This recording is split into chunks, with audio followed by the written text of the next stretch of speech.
economic model is after he makes you unemployed while you're getting your food stamps, you can't afford to go look for a job because you can't buy enough gasoline to get there. I mean, this makes no sense at all.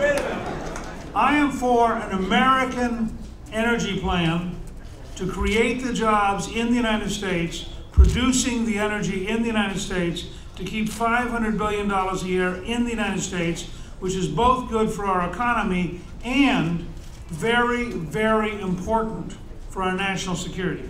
Well, I'm not going to get into the vice president. First, we have to win the nomination. But I will say you have a U.S. senator here who looks awfully good. Let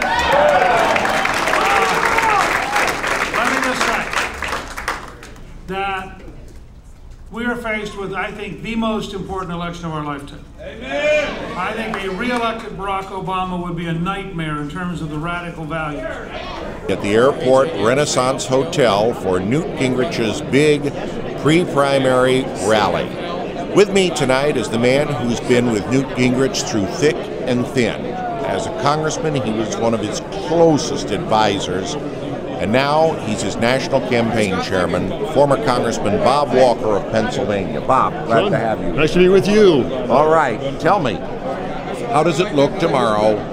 You're the man at the top who always believed in Newt Gingrich. Is he going to win in Florida and pull off another South Carolina? Well, we'd love to think that that's the case. The polls are very volatile right now, and in all of them we're behind. The question is whether we're behind in double digits or whether or not it's single digits, and whether we have momentum going into tomorrow.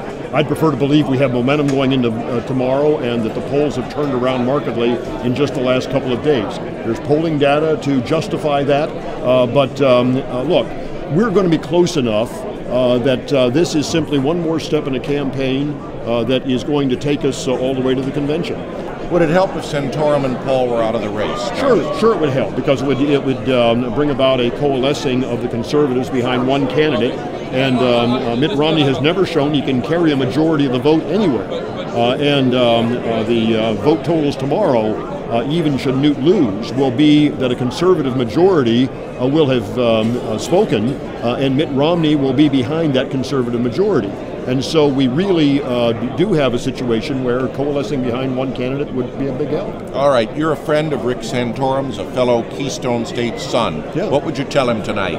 Well, Rick's a great guy, and he's been a great candidate, and he's going to have to make up his own mind about where he goes from here and how this race plays itself out. He believes that at some point Newt will implode and the conservatives will all come to him. The problem is that that's not going to happen, and the fact is that Newt is beginning to coalesce the conservatives, and that he's standing in the way at the moment of a real conservative victory. In the trauma of Obama. That sort of captures where the country is, doesn't it?